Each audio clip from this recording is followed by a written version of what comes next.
Hello friends, welcome to learning sessions. And आज की इस वीडियो में बात करने वाले हैं from the chapter related to module D and it's related to RCSA and KRI, that is key risk indicators over there. So video को end तक जरूर गो थ्रू करना। कई नए कंसेप्ट इसमें कवर करने वाले हैं। बेसिक से कंसेप्ट्स हैं लेकिन डेफिनेटली इंपॉर्टेंट है एग्जाम पॉइंट ऑफ व्यू से। सो वीडियो को बिल्कुल भी नहीं छोड़ना। And if you want to get the free PDF तो फटाफट से यहाँ पर जो नंबर दिया गया 8360944207 इसके ऊपर वो CIB पीडीएफ लिख करके व्हाट्सअप कर दीजिए। Will be sharing the direct link to you related to PDF over there. And moreover CIB का फुल महाकुंभो पैक 1 ईयर वैलिडिटी के साथ अवेलेबल है just at ₹1999। Do enroll right now because ये ऑफर सभी offers का बाप है। तो फटाफट से यहाँ पर इसमें एनरोल कर लीजिए and start preparing for the same. इसमें आपको पांचों पेपर्स यानी कि 4 कंपल्सरी एंड 5 के 5 इलेक्टिव पेपर्स साथ में मिलने वाले हैं। इसमें full chapter wise videos, questions, mock test, case study video, सब चीजें आपको ए टू जेड मिलने वाली है। साथ के साथ कॉम्प्लीमेंट्री एक्सेस पीडीएफ नोट्स का भी मिलने वाला है। So do enroll right now and start preparing for the same. So let's start the session over here. It's related to risk and control self-assessment, that is RCSA, and KRI, that is related to key risk indicators over there. सबसे पहली बात समझते हैं कि RCSA होता क्या है, यानी कि आपको यहाँ पर risk and control self assessment कैसे करनी है। यानी कि सबसे पहले तो मुझे सेल्फ असेस्ड रहना है related to risk calculation and further उसके साथ रिलेटेड मुझे यहाँ पर उसको कंट्रोल यानी कि मिटिगेट करने के लिए भी मुझे पास एक यहाँ पर प्रोसेस होना चाहिए, इफेक्टिवनेस होनी चाहिए यानी कि इंटरनल कंट्रोल सिस्टम के ऊपर। इंटरनल कंट्रोल सिस्टम क्या होता है?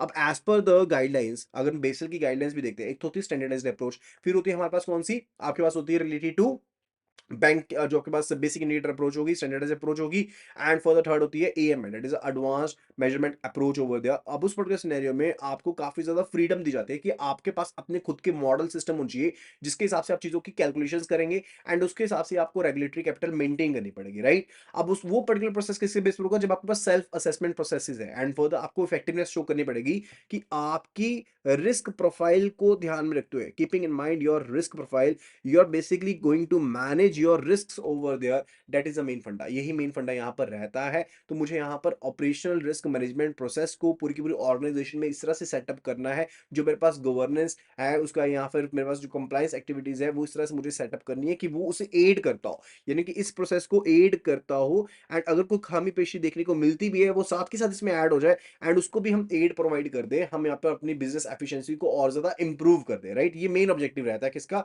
RCSA का, ठीक है। अब RCSA अगर हम प्रोसेस की बात करते हैं तो यहाँ पर मेन चीज क्या रहती है कि जो बैंक है वो यहाँ पर जो भी ऑपरेशनल रिस्क होने वाला है या फिर जो भी ब्रीचेस होने वाले हैं उसके रिलेटेड उसका इंपैक्ट देखता है एंड जो भी चीजें होती हैं उसके रिलेटेड इश्यू हो सकते हैं, कोजेस हो सकते हैं, इफेक्ट हो सकते हैं, उन सभी को इवेल्युएट करते हैं, ठीक है। एंड RCSA स्टैटिक है क्या? No, it's not static, it's dynamic and ये आइटरेटिव है। ऐसा नहीं है कि एक बार चला दिया प्रोसेस तो कंप्लीट हो गया, no, it's going to be basically running all over the times over there, क्योंकि हमने यहां पर आइडेंटिफाई करना है ऑपरेशनल रिस्क को, उनको हमने कंट्रोल भी करना है। तो कॉम्प्रिहेंसिव जो सिस्टम होता है RCSA का वो इंपावर करता है कि आप ग्रेनुलर लेवल के ऊपर यानी कि बिल्कुल छोटे से छोटे लेवल के ऊपर भी जो रिस्क है डिफरेंट यूनिट्स में बैंक के, उनको यहां पर कंटेन कर पाएंगे, उनको यहां पर आप रोकथाम कर पाएंगे अपने रिस्क एपिटाइट के हिसाब से।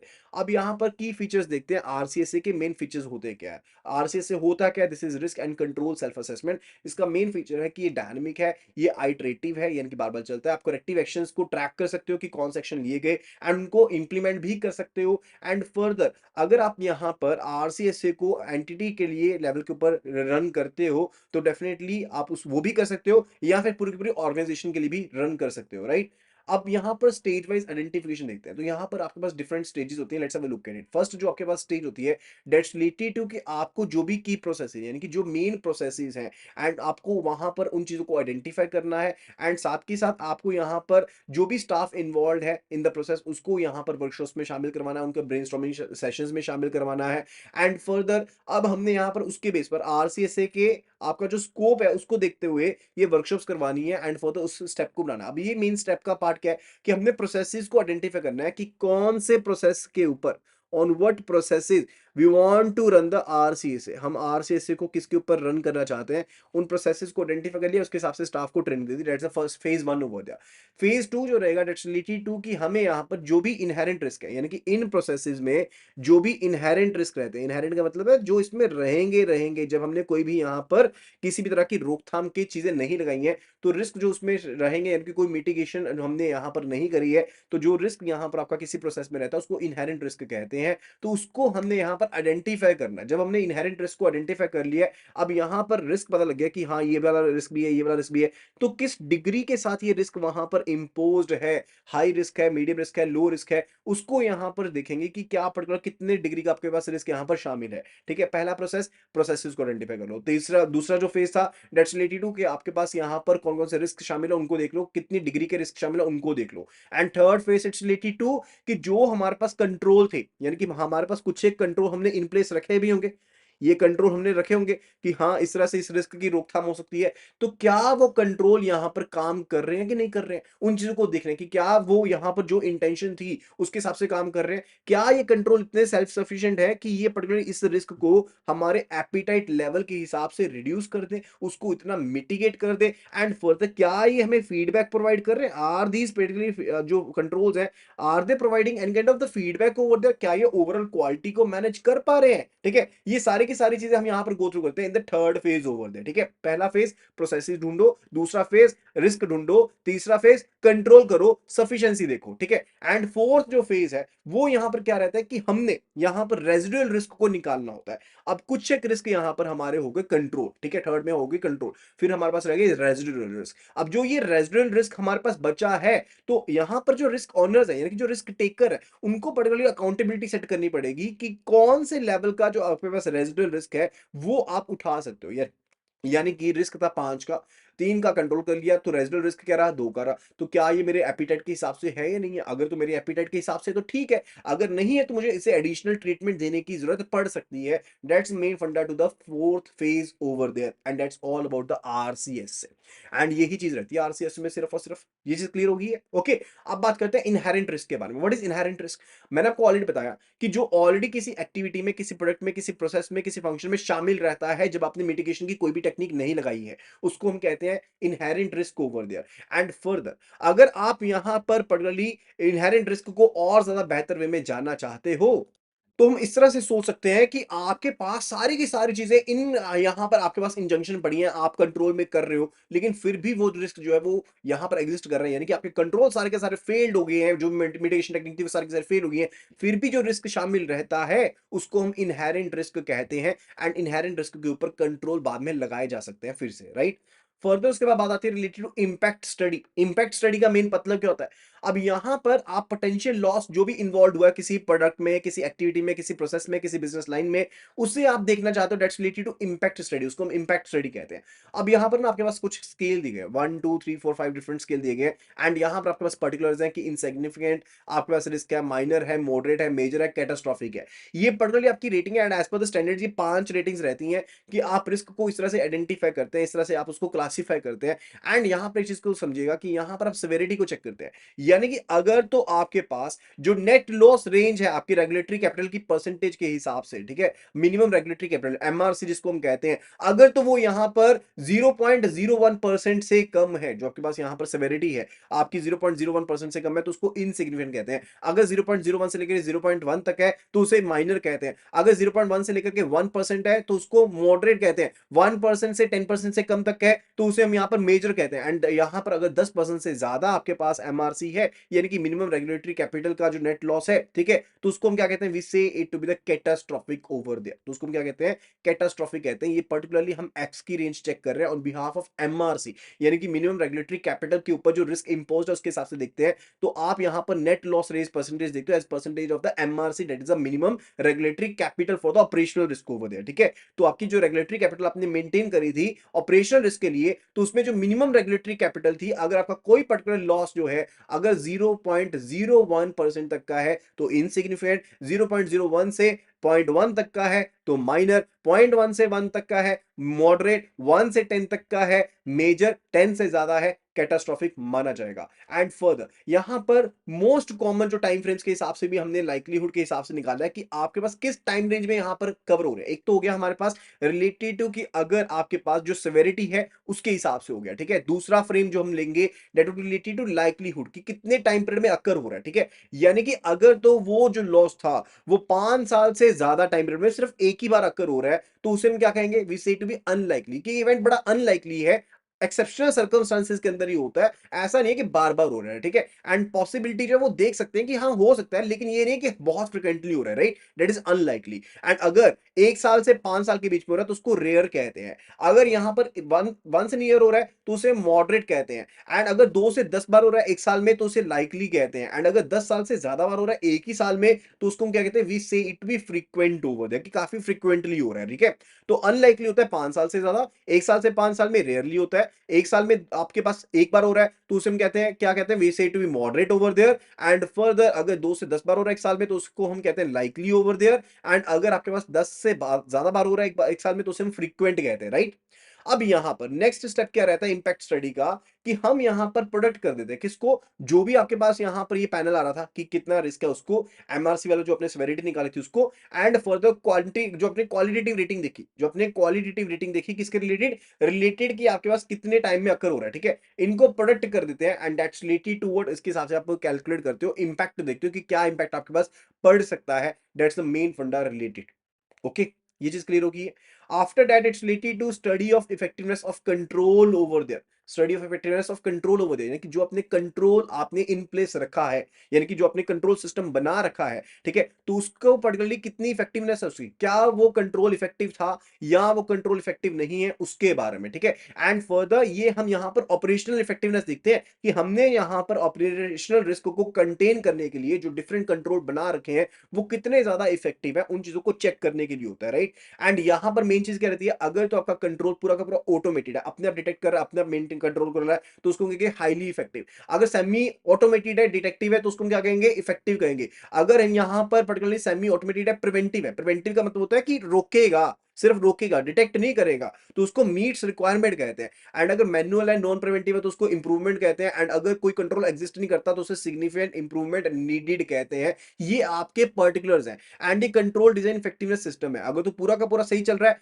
खुद ही डिटेक्ट कर रहा है, पूरा का पूरा ऑटोमेटेड है, कंट्रोल्ड भी है, डिटेक्टिव भी है, ठीक है? ऑटोमेटेड है तो उसको हाईली इफेक्टिव कहते हैं। एंड अगर सेमी ऑटोमेटेड है एंड फॉर द डिटेक्टिव है, तो उसको इफेक्टिव कहते हैं। सेमी ऑटोमेटेड है, प्रिवेंटिव है, तो उसको मीट्स रिक्वायरमेंट कहते हैं। एंड मैनुअल और नॉन प्रिवेंटिव है, तो इंप्रूवमेंट नीडेड कहते हैं। एंड नो कंट्रोल एग्जिस्ट है, तो सिग्निफिकेंट इंप्रूवमेंट नीडेड कहते हैं। Is that clear? ये चीज क्लियर होगी है। अब यहां पर बात करते हैं related to control operating effectiveness, control operating effectiveness, ये तो डिजाइन से रिलेटेड था। अब कंट्रोल ऑपरेटिंग इफेक्टिवनेस देखते हैं। यानी कि अगर तो कोई फेलियर नहीं हुआ, अगर तो उस कंट्रोल में कोई भी फेलियर नहीं हुआ, तो उसको हाईली इफेक्टिव कहते हैं।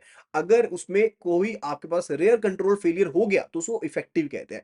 अगर आपके पास कंट्रोल फेलियर फ्रिक्वेंसी जो है वो यहां पर फ्रिक्वेंटली है, लेकिन कोई मेजर लॉस नहीं है, तो उसे मीट्स रिक्वायरमेंट कहते हैं। अगर कंट्रोल एग्जिस्ट करता है, लेकिन आपके पास रेगुलरली वो फेल हो रहा है, तो उसको इंप्रूवमेंट नीडेड कहते हैं। लेकिन अगर कोई कंट्रोल ही नहीं है, तो उसको सिग्निफिकेंट इंप्रूवमेंट कहेंगे। यानी कि ये वाला स्केल सेम है, सिर्फ और सिर्फ यहाँ पर वर्डिंग डिफरेंट है। तो एक आपके पास हो गया कंट्रोल डिजाइन को लेकर के, एंड एक आपके पास कंट्रोल ऑपरेटिंग इफेक्टिवनेस के साथ रिलेटेड हो गया, राइट?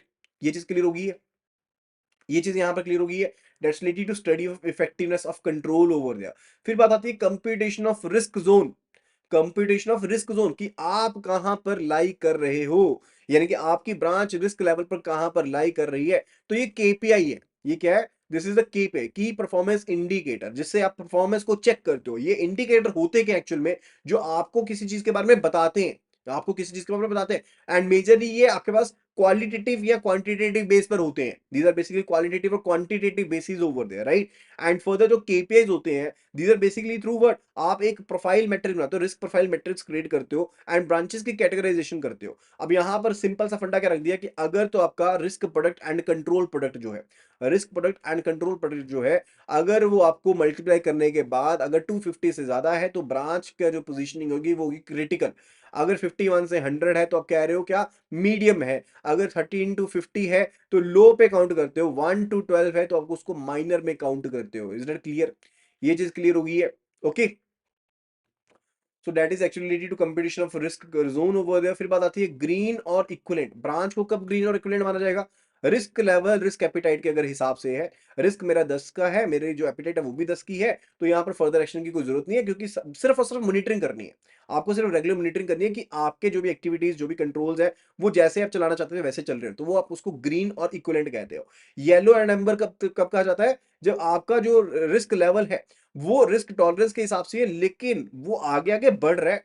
एक्सेस लेवल्स की तरफ बढ़ रहा है तो उसको येलो या एम्बर कहते हैं। यहाँ पर एक्टिव मॉनिटरिंग करनी पड़ेगी एंड फर्दर आपको यहाँ पर मिटिगेशन टेक्निक्स और लगानी पड़ेंगी ताकि आपके रिक्वायर्ड रेंज में ही रहे। ठीक है, फिर आता है रेड और इक्विवेलेंट। रेड और इक्विवेलेंट क्या होता है? रेड या इक्विवेलेंट मतलब है, इक्विवेलेंट का मतलब यहाँ पर नेम नहीं है, यहाँ पर इक्विवेलेंट का मतलब होता है कि अगर रेड से मिलता जुलता कोई कलर है, ग्रीन से मिलता जुलता कोई कलर है, उसके साथ रिलेटेड कहा गया है। ठीक है, तो रिस्क लेवल अगर आपका रिस्क एपिटाइट से बाहर चला जाता है तो उसको हम क्या कहते हैं कि आपको रिस्क मिटिगेशन प्लान बनाना पड़ेगा properly. That's actually related to the red और equivalent over here, right. Further फिर बात आती है यहाँ पर, further after that it's related to the agreed actions must be smart। जो भी आप actions लेंगे, लेट्स केस कि हमने यहाँ पर ब्रांच की रेटिंग कर दी, या तो वो रेड होगी या ग्रीन होगी या येलो होगी। अब उसके हिसाब से जो भी आप एक्शंस फर्दर लेते हो that must be smart. Smart का मतलब होता है एक्शंस आपके स्पेसिफिक होने चाहिए, क्या क्या एक्शंस लेने वाले हो, दोज मस्ट बी मेजरेबल, यानी कि हम उनको क्वांटिफाई कर पाए कि कितना एक्शन लिया गया था, एंड वो अचीवेबल होने चाहिए, and those must be realistic and those must B time bound, यानी कि पर्टिकुलर टाइम पीरियड के बीच बीच में ही आपने वो स्टेप लेने हैं, राइट। एंड जो इंपॉर्टेंट कंपोनेंट्स होते हैं करेक्टिव एक्शन प्लान के, सीएपी के, जिसको हम करेक्टिव एक्शन प्लान कहते हैं, आपको यहाँ पर name of the business line का पता चाहिए, जो पर्सन की रिस्पॉन्सिबिलिटी है जिसके ऊपर अकाउंटेबिलिटी डालनी है उसका पता चाहिए, किस ट्रिक को टेस्ट किया गया था, उसके क्या क्या आउटकम्स आई थी, क्या डिस्क्रिप्शन थी वीकनेस के रिलेटेड, वो एक्शन प्लान आप डेफिशिएंसी को रिमूव करने के लिए क्या लेने वाले हो, टारगेट डेट क्या है जब तक रेजोल्यूशन प्लान यहाँ पर आपका अचीवेबल हो जाएगा।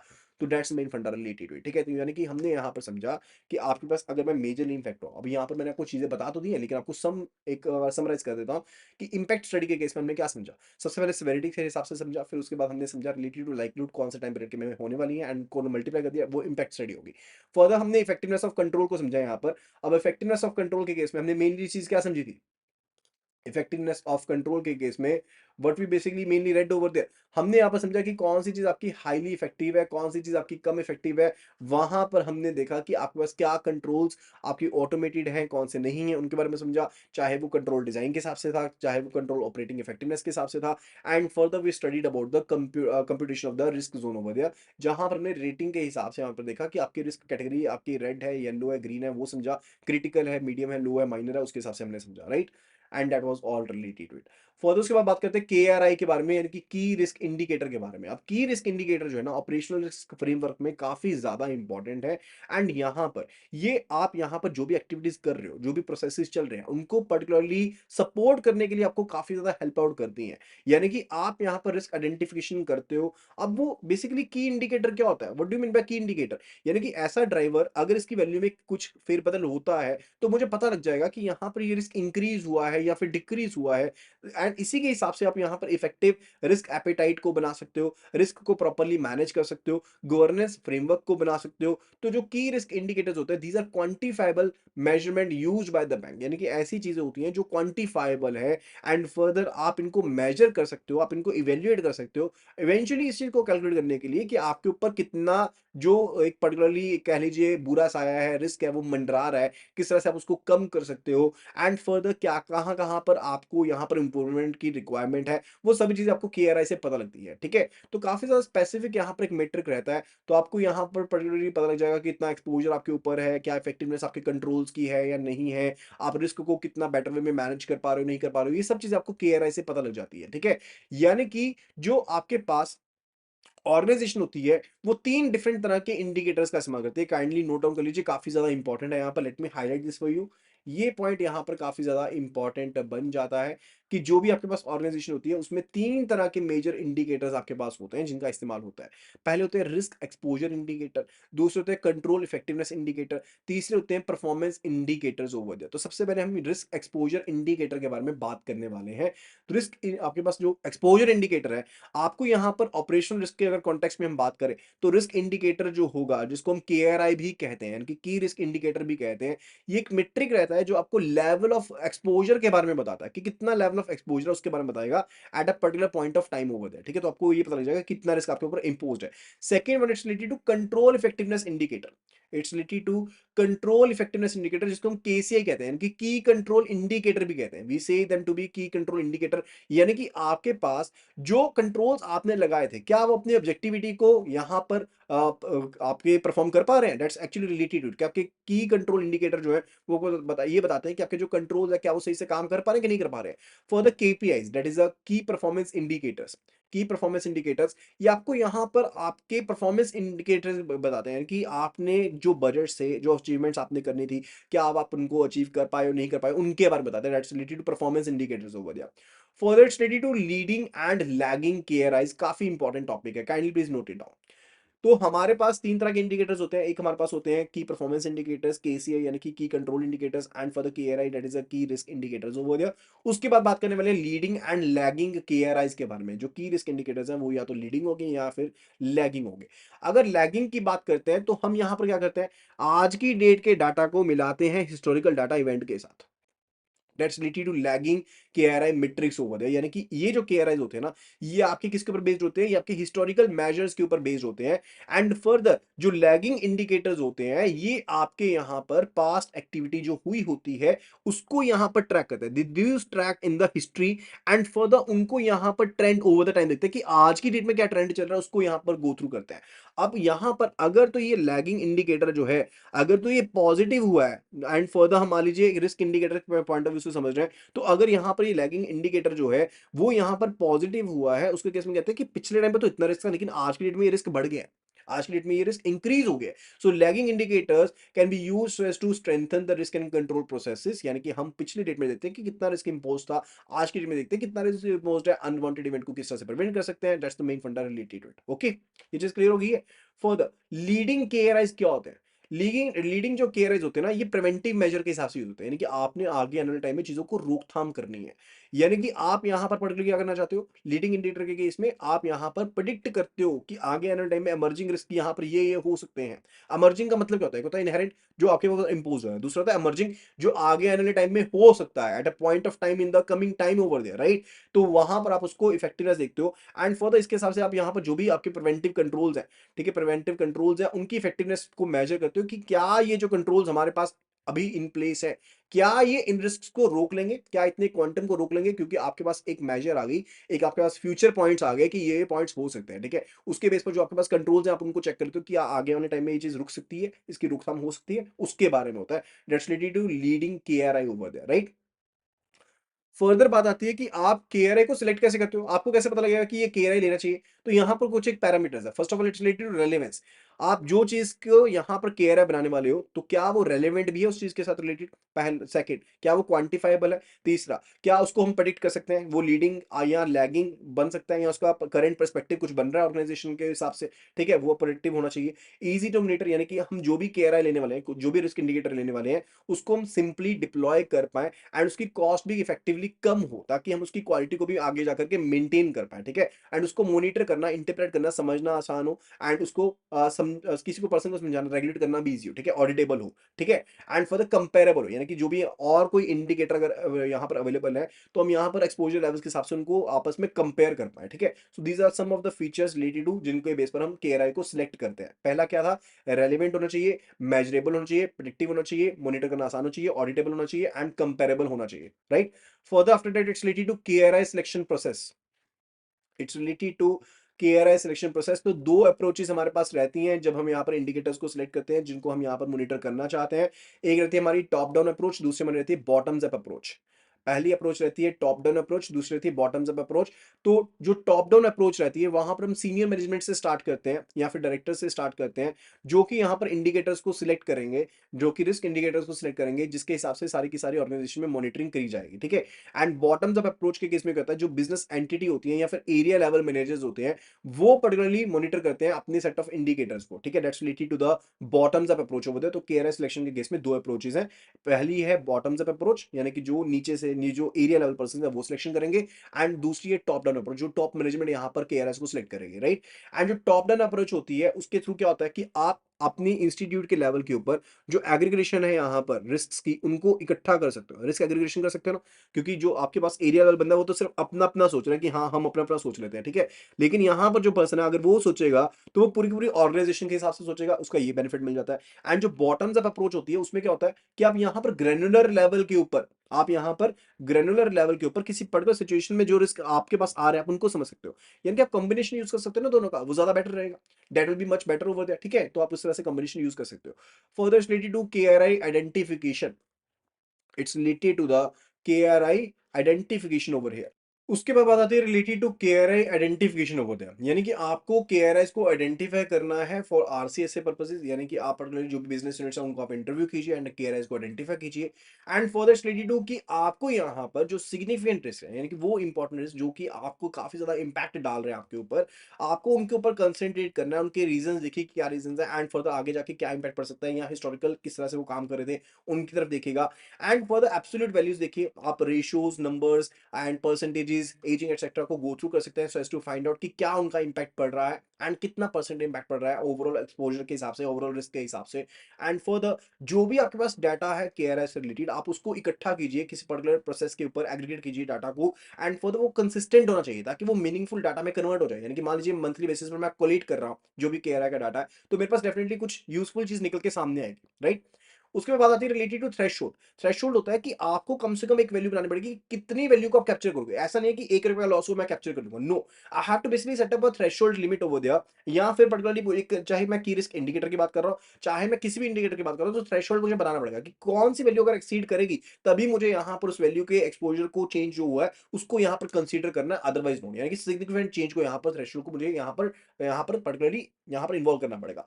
For this related to escalation triggers over there. Escalation क्या होता है, पर्टिकुलरली एस्केलेशन ट्रिगर क्या होता है, यानी कि कब आप यहां पर उसका रिस्पांस देने के लिए रेडी हो जाएंगे।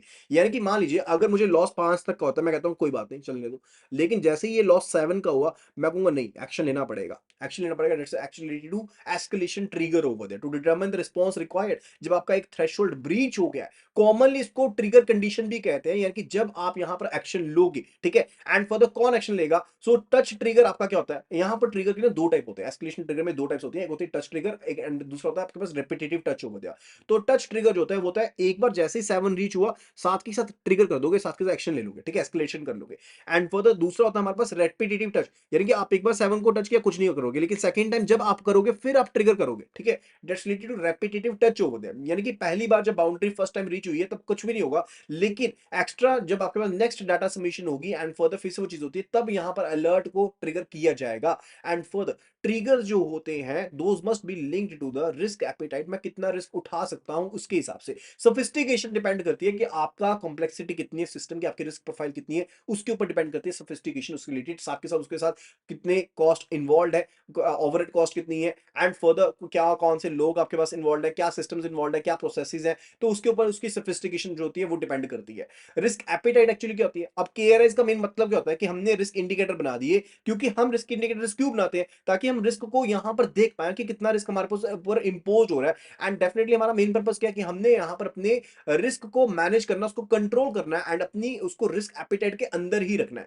ऑपरेशनल रिस्क एपेटाइट जो भी यहां पर बोर्ड अप्रूव्ड पॉलिसी होगी उसके हिसाब से आपने बनाया होगा, जो भी लिमिट्स होगी अपनी सेटअप की होगी। अब वो लिमिट्स को जब आपने सेटअप कर दिया तो केआरआईज आपको हेल्प करते हैं उनके हिसाब से चलने के लिए, राइट। एंड फर्दर अब इनको हम दो पार्ट्स में बांट सकते हैं, जो भी हमारी ऑपरेशनल रिस्क एपेटाइट होती है, एक होती है क्वालिटेटिव, दूसरी होती है क्वांटिटेटिव ओवर दिया। जो क्वालिटेटिव एक्सप्रेशन होता है वो that basically relies on the written statement, जो आपने लिख दिया उसके ऊपर कोई मेजरमेंट नहीं होती है। आप कहते हो कि हाँ मुझे क्वालिटी को मेंटेन करना है, जैसे मान लीजिए कि कुछ एक तरह की जो आपके ऑपरेशनल रिस्क होते हैं वो आप प्रिवेंट कर ही नहीं सकते हो, जैसे कि टेररिज्म हो गया, नेचुरल डिजास्टर हो गए, पेंडेमिक्स हो गए। आप पर्टिकुलरली इसका इफेक्ट देख सकते हो कि यहाँ पर एक्सपोजर का ऊपर इंपैक्ट पड़ेगा, लेकिन आप उनको क्वांटिफाई नहीं कर सकते, आपको पता ही नहीं है कि एक्चुअल में कितना लॉस होगा। हो सकता है कि पूरी की पूरी कैपिटल खत्म हो जाए, हो सकता है सिर्फ और सिर्फ 1% का लॉस हो, डिपेंड करता है ना वो तो, ठीक है। तो आपको उसके रिलेटेड ये सिर्फ और सिर्फ क्या क्वालिटेटिव आपकी अप्रोच होती है रिस्क को देखने के लिए, ठीक है। एंड फर्दर आप यहां पर किसी तरह की सेंसिबल चीज को काउंट कर सकते हो। सेंसिबल चीज का मतलब होता है कि आप अगर मान लीजिए मैं सोचता हूं कि अगर ये कैलेमिटी होगी तो बिजनेस कंटिन्यूटी प्रोसेसेस को चलाने के लिए मुझे कुछ ना कुछ कॉस्ट पे करनी पड़ेगी। अब वो जो पर्टिकुलर मेरी कॉस्ट है मिटिगेशन की, अवॉइडेंस की, अगर वो मेरी एक्सपेक्टेड यहां पर लॉस से एक्सीड कर जाती है, अब मान लीजिए एक्सपेक्टेड लॉस जो था that was 10 lakh rupees, and जो कॉस्ट यहां पर इसकी लग रही है इसको कम करने के लिए, इसको मिटिगेट करने के लिए, वो मेरी कॉस्ट यहां पर 11 लाख की हो जाती है, तो वो जो पर्टिकुलरली यहां पर है पर्टिकुलरली बैंक्रप्सी का जो लॉस हुआ है, ठीक है, अगर वो मेरे पास नहीं है बन रहा, तो यहां पर पर्टिकुलरली क्या रहेगा, यहां पर डेफिनेटली ये भी तो मेरे पास लॉस हो गया ना, तो this is also what, this is also qualitative loss over there, इसको भी क्वालिटेटिव लॉस में शामिल करेंगे। एंड फर्दर हम रिस्क को तब यहां पर एक्सेप्ट करते हैं जब वो हमारी लिमिट के हिसाब से, हमारी प्रिस्क्राइब जो टॉलरेंस लेवल है उसके हिसाब से तब उसको एक्सेप्ट करते हैं, राइट। एंड फर्दर जो आपके पास चीजें अनएक्सेप्टेबल है, जैसे मान लीजिए कि नोइंगली अगर मान लीजिए किसी ने ब्रेक डाउन कर दिया लॉ को, या फिर जो रेगुलेटरी रिक्वायरमेंट्स उनको ब्रीच कर दिया गया, कंपनी पॉलिसी को तोड़ दिया, इन्वायरमेंट को डैमेज कर दिया या फिर कस्टमर सर्विस अच्छे से नहीं दी, ये सभी चीजें क्या क्वालिटेटिव है। अब आपको इसमें पता नहीं एक्चुअल में लॉस कितना होगा, हो सकता है कि आपने एक ही कस्टमर को ब्रीच किया आपके एम्प्लॉय ने, या फिर 10 को कर दिया या 100 को कर दिया, वो डिपेंड करता है क्वांटम के ऊपर, ठीक है, बट दैट्स क्वालिटेटिव ओवर दिया। अब वहां पर मिटिगेशन के लिए यानी कि क्वालिटी प्रोसेस को मेंटेन करने के लिए वो पर्टिकुलर कंट्रोल्स है आपके, आप उनके ऊपर कितना खर्चा कर रहे हो वो पर्टिकुलर चीजें शामिल होती हैं, ठीक है। And that's actually related to what, that's actually related to qualitative approach, ठीक है। And further it's related to importance आपने की क्या रहती है कि आपने अपनी अच्छी रेपुटेशन को बनाए रखना है। फिर आती है क्वांटिटेटिव एक्सप्रेशन की। क्वांटिटेटिव एक्सप्रेशन होता है जब आप डाटा के ऊपर डिपेंडेंट होते हो, आपको पता होता है कि यहाँ पर इतना लॉस होगा, वो पर्टिकुलरली आप मैनेजमेंट, जो आपके पास मैनेजमेंट इन्फॉर्मेशन अवेलेबल है, आप उसके ऊपर डिपेंड करते हो एंड फर्दर उसके हिसाब से आप रिस्क को आइडेंटिफाई करते हो एंड कंट्रोल इंडिकेटर्स को डिजाइन करते हो, right. Then after that it's related to scenario analysis. What do you mean by scenario analysis? Scenario analysis में क्या होता है कि आप यहाँ पर डिफरेंट चीजों को ध्यान में रखते हो, यानी कि आपके पास ऐसा तो है नहीं कि एक ही चीज होगी, आपके पास मल्टीपल सिनेरियोज बन सकते हैं एंड आप डिफरेंट सिनेरियोज को ध्यान में रखते हो एंड उनके क्रॉस इफेक्ट को भी इवन ध्यान में रखते हो एंड उसके हिसाब से आप अपने ऑपरेशनल रिस्क को मैनेज करने की कोशिश करते हो, प्रोएक्टिवली रिस्पॉन्ड करने की कोशिश करते हो, ठीक है। यानी कि आप रेजिलेंस चेक करते हो कि आपकी ऑर्गेनाइजेशन की क्या रेजिलेंस है इन रिस्क इवेंट्स को लेकर के एंड फर्दर आपको फॉरवर्ड लुकिंग पर्सपेक्टिव रखना पड़ता है कि इन रिस्क के आगे आगे आने वाला रिस्क क्या क्या हो सकता है एंड फर्दर आपको यहाँ पर डे टू डे जो रिस्क एक्टिविटीज है उनका तो ध्यान रखना है, साथ के साथ जो आगे और सिनेरियोज हो सकते हैं उनका भी ध्यान रखना होता है। आपको यहाँ पर जो भी रिस्क आगे बढ़ सकता है उसके रिलेटेड क्या असेसमेंट टेक्निक्स है, किस तरह से आप उसको काउंटर करोगे, वो सभी चीजों के बारे में पता चाहिए एंड फर्दर ओवरऑल यहाँ पर कंट्रोल एनवायरमेंट को किस तरह से इंप्रूव कर सकते हैं उसके बारे में देखना पड़ेगा। Then further it's related to reverse stress testing over there, quite important over there. Stress testing या सिनेरियो एनालिसिस क्या होता है? Stress testing is related to कि जब स्ट्रेस कंडीशन होगी यानी कि एबनॉर्मल सिचुएशन होगी उसके साथ रिलेटेड, ठीक है। रिवर्स स्ट्रेस टेस्टिंग के केस में क्या होता है कि आप यहां पर पर्टिकुलरली जो इवेंट्स आपको पर्टिकुलरली थ्रेटन करते हैं आपकी ऑर्गेनाइजेशन की वायबिलिटी के ऊपर, जिनकी वजह से इंसॉल्वेंसी हो सकती है या फिर बैंकरप्सी हो सकती है, आप पर्टिकुलरली उनको एनालाइज करते हो, आप उनको एनालाइज करते हो। स्टार्टिंग पॉइंट क्या रहेगा रिवर्स एनालिसिस का कि यहां पर कौन सा प्रोसेस ऐसा हो सकता है कि यहां पर नॉन वायबिलिटी हो जाएगी किसी पर्टिकुलर इवेंट को लेकर के, या फिर जहां पर मैक्सिमम फाइनेंशियल लॉस आपको शामिल हो सकता है, आप उस इवेंट को अपना स्टार्टिंग पॉइंट बना लेते हो एंड फिर देखते हो कि आपके पास क्या क्या चीजें बन रही है। कि आपके पास अगर मैं स्ट्रेस टेस्टिंग की बात करता हूं तो आप सिनेरियो पहले लेते हो एंड फर्दर उसके हिसाब से चीजें देखते हो कि मेरे पास क्या क्या चीजें शामिल है। अब यहां पर रिवर्स स्ट्रेस टेस्टिंग के केस में आप यहां पर देखते हो कि ये कंडीशन मैक्सिमम लॉस की ये होगी, अब इसके बेस पर मेरे पास क्या क्या कंट्रोल्स अवेलेबल है, क्या मेरे पास इफेक्टिव कंट्रोल्स है कि मैं इसको प्रिवेंट कर पाऊं या इस अपने लॉस को सह पाऊं। That is actually related to reverse stress testing over there. I hope कि आपको यहां पर ये पॉइंट्स क्लियर हो गए होंगे। Further related to using KRI to support the risk assessment. अब जो रिस्क इंडिकेटर्स होते हैं डेफिनेटली उसकी मदद से हम रिस्क को असेस करना चाहते हैं, रिस्क को प्रॉपर्ली मैनेज करना चाहते हैं एंड साथ के साथ केआरआई हमें हेल्प करते हैं अपनी परफॉर्मेंस को मेंटेन करने के लिए, उसको मॉनिटर करने के लिए। क्योंकि अगर मैं यहाँ पर अपने कंट्रोल्स की जो परफॉर्मेंस है वो देखना चाहता हूं तो डेफिनेटली मैं इंडिकेटर्स की मदद से ही देख पाऊंगा। उसके केस में मैं केपीआई का इस्तेमाल कर सकता हूं एंड केआरआई बेसिकली मेरी हेल्प करता है रिस्क को अपने कंट्रोल में रखने के लिए कि मैं अपने परफॉर्मेंस के हिसाब से अपने रिस्क को भी मेंटेन कर पाऊं। Further related to regulation and capital assessment, definitely अगर मैं यहाँ पर रिस्क इंडिकेटर्स का इस्तेमाल करता हूं तो जैसे मैंने आपको बताया कि आपके पास ऑपरेशनल रिस्क के लिए डिफरेंट अप्रोचेस है। बेसिक इंडिकेटर अप्रोच है, you are having the standardised approach over there, we are having the AMA that is advanced measurement approach over there. तो डेफिनेटली इस केस में ऑटोनॉमी दी गई है आरबीआई के द्वारा कि आपके पास अपने खुद के मॉडल्स होने चाहिए जिसके थ्रू आप यहाँ पर जो भी रिस्क प्रेफरेंसेस हैं आप उनको कैलकुलेट करोगे एंड उसके हिसाब से आप यहाँ पर अपनी जो कैपिटल है उसको मेंटेन करोगे। डेफिनेटली उसके केस में भी जो केआरआईज होते हैं वो आपको हेल्प आउट करते हैं, right. So that will be all related to this particular video. I hope कि आपको यहाँ पर वीडियो के जो कंटेंट्स है वो यहाँ पर पसंद आए होंगे एंड आपने वीडियो के कंसेप्ट से काफी कुछ सीखा होगा। तो जल्दी से जल्दी वीडियो को रेट कर दीजिए आउट ऑफ 10 एंड फर्दर अगर वीडियो को अभी तक लाइक नहीं किया तो वीडियो को फटाफट से लाइक एंड शेयर कर दीजिए। And for free PDF of this particular video simply WhatsApp CAIIB PDF आप व्हाट्सएप कर दीजिए to the number 83609 44207 and we'll be sharing the free PDF with you. Okay, so that will be all. Thank you so much and see you again in the next video tomorrow.